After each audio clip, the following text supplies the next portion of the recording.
हल्द्वानी का माहौल अब तक शांत नहीं हुआ है। हल्द्वानी में उपद्रव के दौरान पुलिसकर्मियों की गाड़ियों में भी आग लगा दी गई। एक बड़ी खबर मिल रही है, कई पुलिसकर्मियों का साथियों से संपर्क तक टूट चुका है। इंटरनेट बंद होने की वजह से एक दूसरे से संपर्क नहीं कर पा रहे हैं। ये खबर मिल रही है, मदद के लिए नजदीकी जिलों से गई फोर्स ने मोर्चा संभाला है।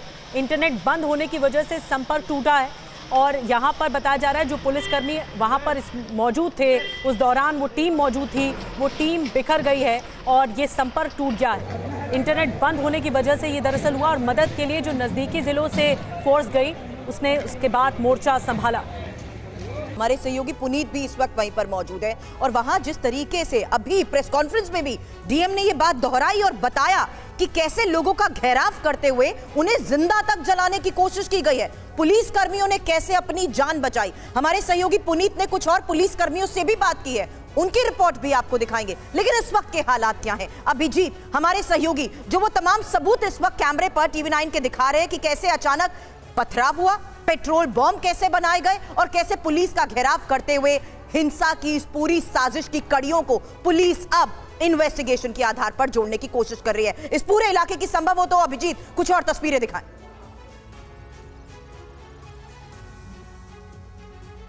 नगर निगम की वो टीम हमारे साथ मौजूद है जो कि डेमोलिशन ड्राइव के समय वहां पर मौजूद थी और जिन पर हमला हुआ। आप देख सकते हैं कि इस वक्त नगर निगम के ही कर्मचारी हैं। चालू करे थे, हम तो खड़े थे, हम कुर्सी से जान बचाए थे अपनी। कुर्सी से जान बचाए थे अपनी, कुर्सी रख के सिर पे हेलमेट पहने थे, हेलमेट से कोई सर फंस जाते ही थे। वो ये प्लास्टिक का बहुत ज्यादा दिक्कत हुई वहाँ पे हमें। किस जगह पर ये अंदर कोई हिजरा नगर में अंदर कोई जहाँ पर ये डेमोलिशन ड्राइव होना था। हाँ जी। आप लोग भी वहाँ पर मौजूद थे? सर हम तो नहीं थे, हम अभी आए हुए हैं सर। बाकी सब कितने बजे के आसपास? ये आप ये 4 बजे से स्टार्ट करा इन्होंने पत्थर स्टार्ट। हम 3:30 बजे करीब वहाँ पहुँच गए थे।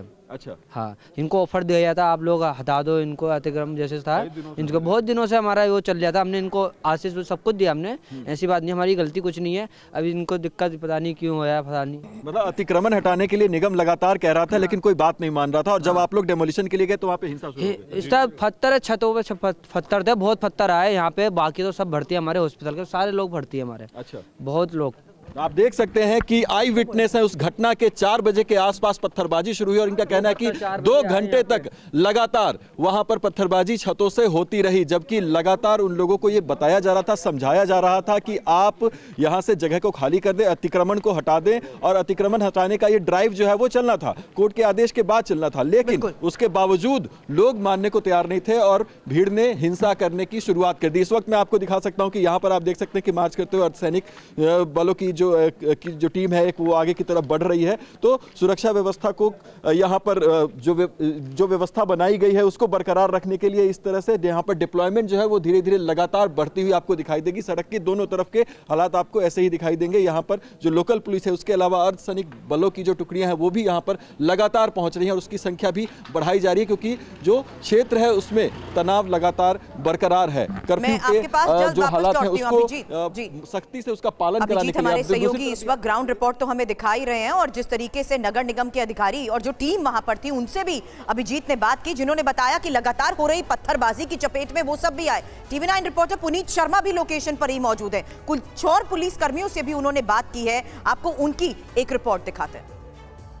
जो पुलिसकर्मी थे उनमें सबसे ज़्यादा महिलाएं भी शामिल थी, महिलाओं को भी चोट लगी है। 50 से ज़्यादा पुलिसकर्मी जख्मी हुए जिनको अस्पताल में भर्ती कराया गया है। ये कुछ महिला पुलिसकर्मी हैं, आप देख सकते हैं, जो कि अस्पताल में एडमिट हैं और उनको काफ़ी बुरी तरीके से चोट लगी है। किसी के पैर में चोट लगी है, किसी के हाथ में चोट लगी है, किसी के सिर में चोट लगी है और बहुत ही बुरी स्थिति। आप देखेंगे कि कई पुलिसकर्मी इस वक्त अस्पताल के अंदर मौजूद हैं जो पुलिस टीम के साथ अवैध निर्माण स्थल को तोड़ने के लिए गए थे। बातचीत करते हैं।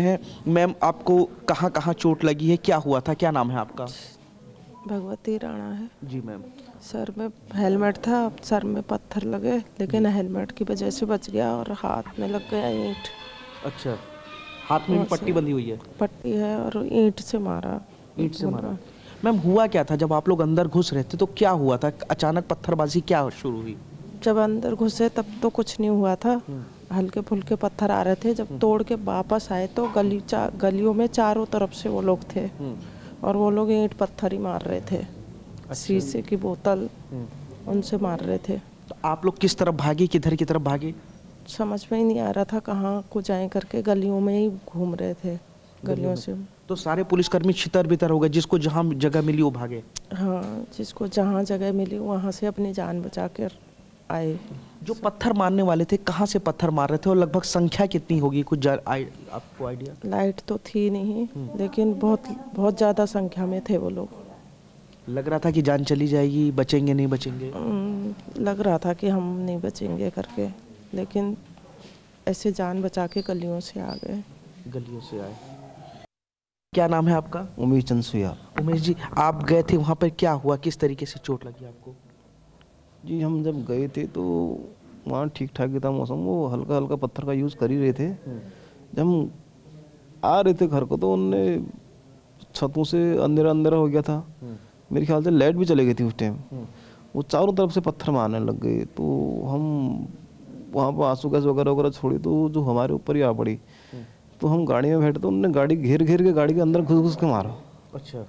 हाँ, उस टाइम लास्ट में।